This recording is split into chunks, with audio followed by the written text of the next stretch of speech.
So this is kind of a joint, I guess, idea in terms of throughout the whole month, I've been stressing out about the kiln. Basically, not having the kiln, like I said, just slows things down way too much. So I'm really trying to find a way to solve that issue. And there's a few things I can do. I can either buy a small kiln that I can have in this rental house.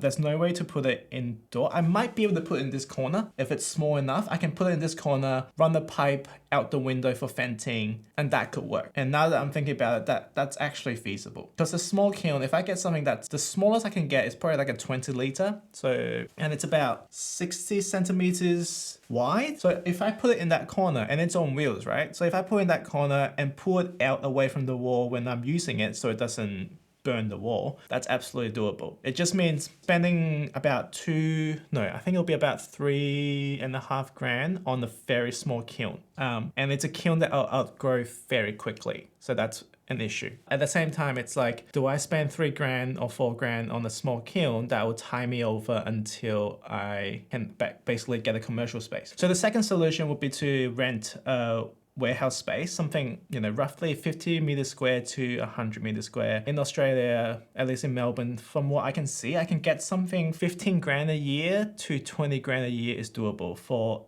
warehouse space, no retail. It'll be a little bit further out from the city. So there'll be a dedicated production space. And then that way I can buy a kiln, have that set up there, and just move the home studio out basically. Which is not a bad idea, but it just means that the pressure on selling is a lot higher.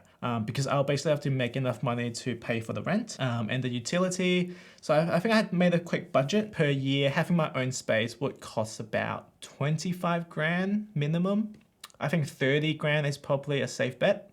So per month, there'll be $2,500 to break even. And as someone who's still so new into this business, I think that's quite a bit of pressure to put on making $2,500 in sales.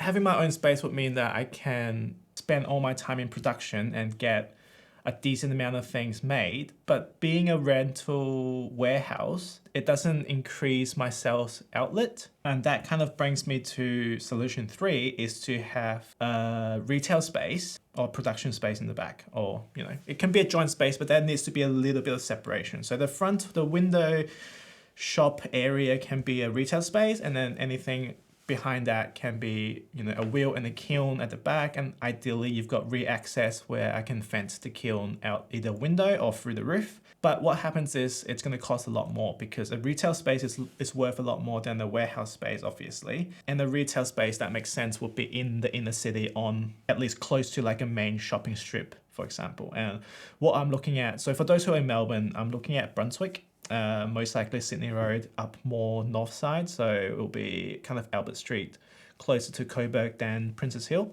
And the prices there are probably, so what did I say? Warehouse would be about 15,000. So let's use that as a benchmark. Retail space would at least be 20,000. 22-ish would give you something around 50 meters square. So you're gonna lose a lot of space and pay a higher price, but you get the retail. The question is, how much is a retail space worth? With an online sale, so basically what I'm doing now with the online only sales, all my audience comes from social media and people I know and words of mouth, etc. It's hard for people to stumble upon your brand. Like it's a very conscious marketing decision to get people to follow you. For example, when I do my streaming, when I do a lot of live streams and social media posts and all that hashtag and all that, so much marketing stuff to worry about just to get people to be aware of your brand and then try and sell items to those audience. It's like a multi-step process that, for example, I've got 1,000 or so followers right now and I made 8 to 10 sales. So that's like what? 1% of those people will make a sale. Where a retail space with foot traffic, you get people who have never heard of you, people who don't know what your brand is about, but they see an item in the shop front and they like it and they buy it. So how much is that worth? It's really hard to quantify. And I'm doing a lot of research in terms of like foot traffic and conversions on sales in that space, and also the target market, because then your audience is a lot more localized. Where online, I could sell to anyone around the world and I guess anyone in Australia. If I'm doing a retail shop, my target market then becomes people who either visit that location or live in that location. So what are my demographics? So in Brunswick, it will be a mix of younger people in share houses, students, some young professionals. I think the north side is not as, I guess, professional as the south side. So if you go to like South Yarra, Paran, Toorak, Windsor, that sort of area, Elsternwick, you get a lot more, I guess, people with money. The north side definitely will have a larger interest in handmade goods like ceramics. And so far, there are a few studios in the northern area, but there isn't really a retail for handmade goods, at least along the Sydney Road area. I don't think there's any shop. I mean, I need to do a proper walkthrough. I haven't really seen a shop that sells just handmade items made locally. And to be fair, there isn't a lot of homeware shops in the area either. So that strip of Sydney Road is kind of known for all the wedding stuff. So there's a lot of wedding dress designers and outlets, wedding cake. But that's kind of changing because I think that industry is kind of going away, especially in the retail space being on the main strip. And I think Sydney Road is being developed soon. And when I say soon, I mean like the next 5 to 10 years. So I think there's going to be a shift in terms of the kind of shops you're going to see in that area. And it will be really fun and interesting to kind of be at the forefront of that shift because the rent is actually still relatively cheap compared to the other suburbs. Like if I was going to get a space in South Yarra, it will cost about 40 grand to 50 grand a year for a similar space. I think there are some cheaper, but overall, it's quite expensive. And the amount of vacancy you see on Chapel Street, Church Street, for example, it's kind of high, much higher than what it is in Sydney Road right now, even though there are quite a bit of empty shops. For new businesses like mine, I think that's a better way to go. And you can capture a market where I find that they'll be a bit more invested in the brand. They'll be a bit more loyal to the brand as long as you're, maintaining that aesthetic and you're, I guess, sticking to that style and not, outsourcing things and kind of changing the way the business goes as it gets bigger. Anyway, so that's more on the, I guess, location front, which is very, a regional thing. So for those who are not in Melbourne, which on YouTube, most people are not in Australia, where my Instagram is a bit more Australia based. So I'm going to move on a bit and talk about the third idea. So the third idea is kind of a hybrid between the two. Solves the problem of putting the pressure on a new business to make sales, while still providing myself with a production space and a retail space. And basically that's a shared studio. So to me, this is my favorite idea because it covers a lot of bases. If I do a share space, a lot of the revenue of the shop would come from rent. So the rent where I rent out a space for other makers, most likely going to be ceramic focused. And I think that's a better way to go than just any makers, because then people would come to the shop for ceramics. And I think it's a little bit more focused, but that could change in the future. So if I can break even with just the rent from the residents and the members, that puts pressure off me to make a lot of sales while providing me a retail space to kind of grow my small business. And also provide other brands, so people who will be renting the space in the shop, to have an outlet. And like I said before, it costs a lot to start a retail space. This way, other makers could come in and spend about $1,000 to $1,200 a month. The pricing is still being worked out, obviously.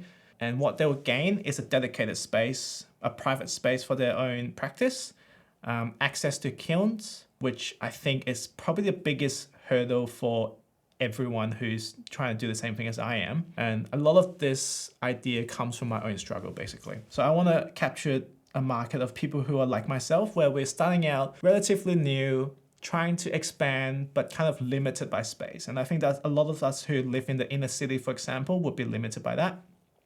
People who don't have a property where they can install electrical work and have a garage where they can have a home studio, but most likely the kind of newer brands. I also want to have a few wheels, maybe like 4 to 6, maybe even 8 wheels for a membership area where people could pay about, I think it has to be on the lower end, so maybe like $300 to $400 a month. And that gives you business hour access to the studio. It will include, you will get credit for firing. So maybe, let's say 10 kilos of firing per month. And anything above that, you'll pay $6 to $8 per kilo.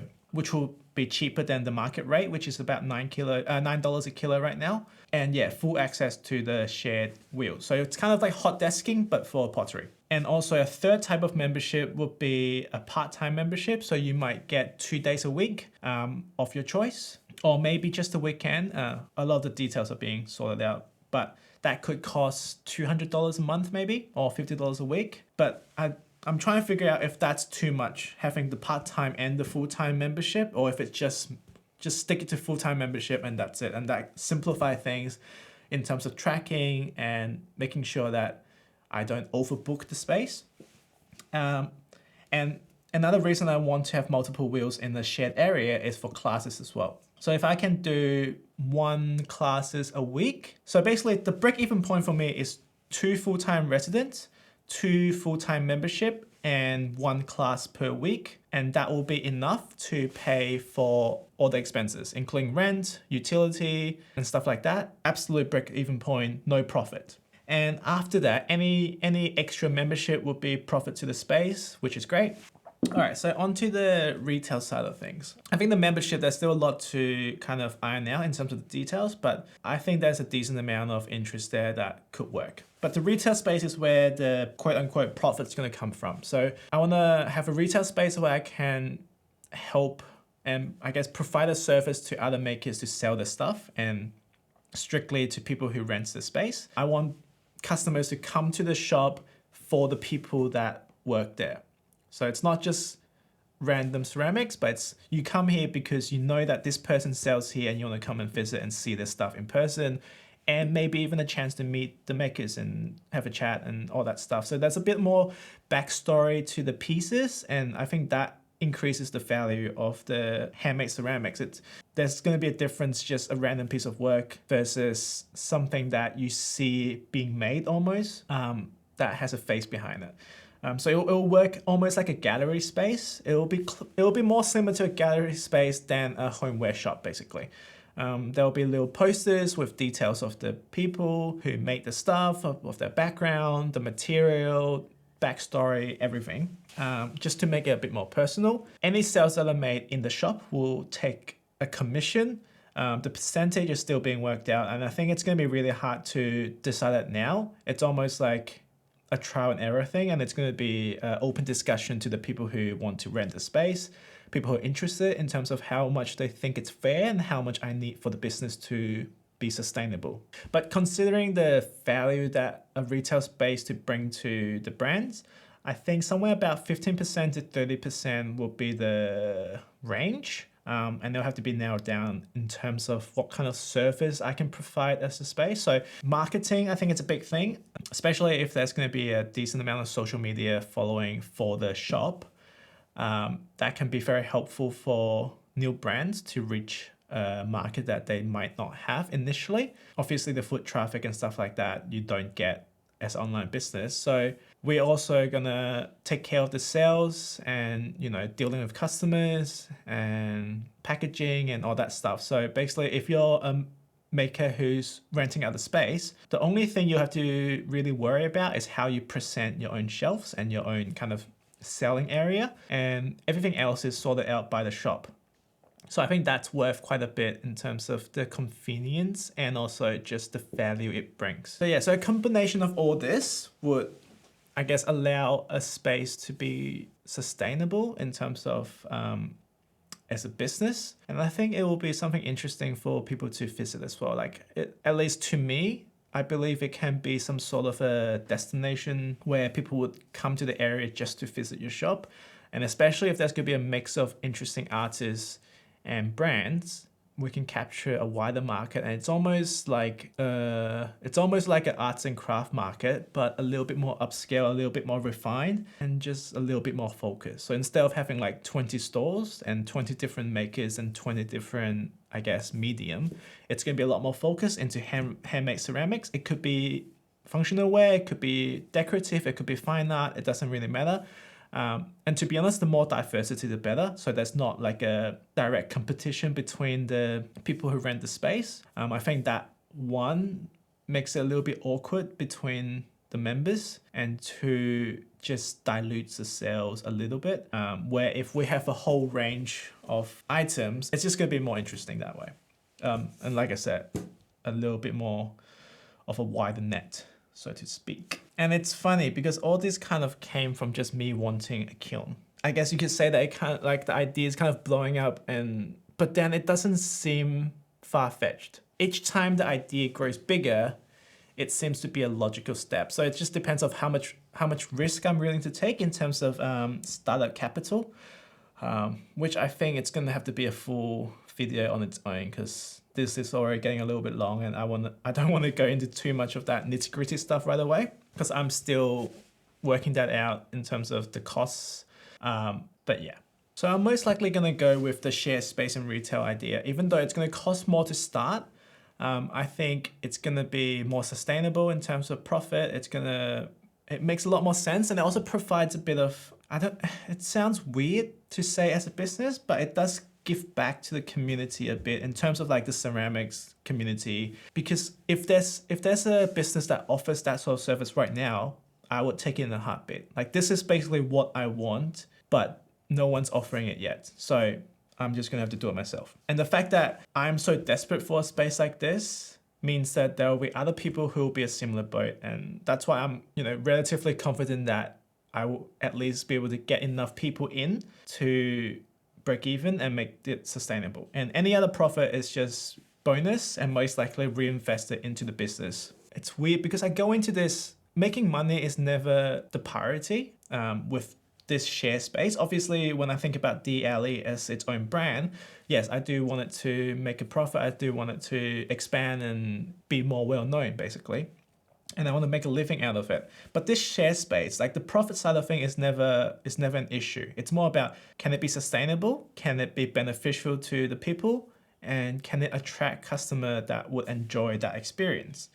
And I think if those things work, the profit will come naturally and it's not really a concern, if that makes sense. As long as I provide a good service, the money will come. Like, I'm not doing this to make money. I think that's a difference in the approach and the overall business. I think it changes the way the business is, and I think it makes it more authentic and it makes it more welcoming. So it kind of come hand in hand. Like if I don't focus on the money, I would probably end up making more money. But that's, who knows if that's actually going to happen. So in terms of putting everything into motion, I think it's something I'm going to work towards no matter what. If it works or not, we'll see. But the first step is, which is weird, because the first step is actually buying a kiln. And that's because the kilns that I want, and actually any kilns even the kilns that you buy in Australia, there's a decent amount of lead time. I think it's at least 2 months, more like 4, because everything's made to order. So I'm going for a road kiln, most likely a 200 litre one. And that has to be imported from America. So there's a distributor importer in South Australia who I'm having a chat to. And basically they're saying the earliest will be April, May would be a safe bet. So if I lease a space now, that's about 4 or 5 months of space with no kiln. And I think the space without a kiln is basically useless. Just because I can maybe bring in stuff to sell at the retail shop, but it's going to be logistically annoying. And it's also, I don't think it presents the space as its best initially. And I think that first impression is going to be really important. Like the launch of the space, you want people to talk about it. You want people to have a good experience with it. You want people to basically spread the words and do the marketing for you. And if they come in and the space is like not really nice, it's not renovated yet, it's just a couple of shelves with some random item here and there, it's not memorable. And I think I'd rather wait a few months, even though there are spaces I've inspected. So I did like 4 inspections already, and there are spaces that will be perfect. And I think I can see it in my head exactly how I want to kind of renovate it and set up the space and make it usable for the people. But if I rush into it now, it's just too much of a dead space in between here and the kiln.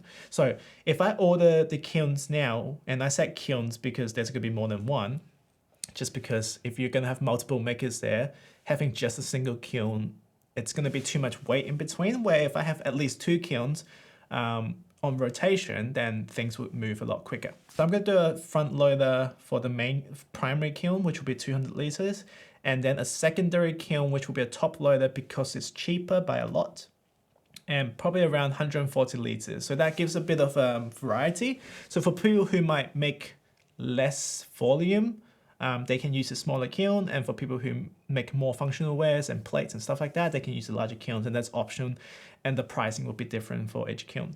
Nitty-gritty stuff again, so let's not get into it. So I guess the biggest decision now is, do I order both kilns right away, or do I play it safe and order one kiln? And by the time the kiln gets here, depending on what size space I get, I can either order a second kiln or order a second larger kiln. Where if I order 2 kilns now, and then turns out I end up with a much smaller space than I anticipated, and I'll have less members and less, I guess, demand for kilns, then it's a waste of money. But if I buy one at a time, that means it's going to be an extra 4 months wait for the second kiln, and is that going to slow things down too much? And is that going to, would that make it less appealing for people to want to come in and rent the space and be a resident artist there? So that's kind of decision. And I guess the difference is $8,000 for the second kiln. And it's like, how much of a risk is that? Because I know for a fact, if I want to sell that kiln for basically the full price, I can. The demand for kiln is so big, and especially a kiln that you can get right away without that 2 months, 6 months wait time. I can easily just resell that if things don't work out the way that it goes. So maybe the risk isn't as big as I thought. Anyway, I think that's kind of enough for this video. All these ideas came within the last week, so it's kind of still being worked out, but it's just funny how fast things are moving in terms of like deciding, okay, this is what I want to do, this is how I want to do it. Yeah. It's funny how I always choose careers that has so much like physical limitation in terms of like space and equipment and all that. There's so many times I'm like, maybe I should have just been a graphic designer and just work off a laptop in a cafe and be, flexible like that. But anyway, it won't be fun if it's easy. So yeah, so that's October done. November is going to be a quiet one. I'll just make a few things and hopefully get a sale up on 1st of December. I think the exciting things like with the studio and share space and stuff, that's going to happen more early, kind of Q1 next year, maybe even Q2. But I'm going to keep all the updates on Instagram. And I know this is for me, it's a very interesting and exciting journey. And I think it's the same for a lot of people who are watching from the outside and people who are curious as to how all this actually works out.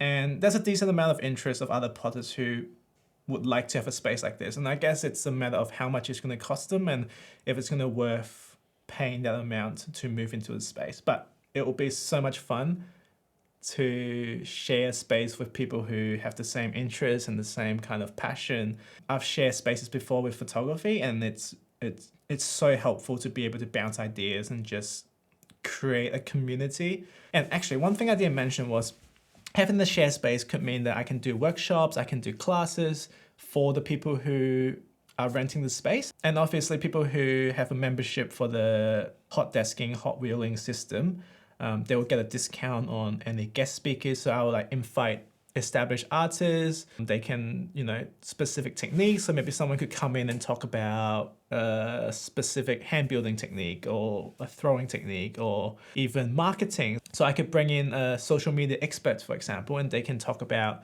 how to build a community and how to build your social media followings for artists and makers and stuff like that. So like, not just craft-based, but also business workshops. I think that will be really popular with people like me, basically.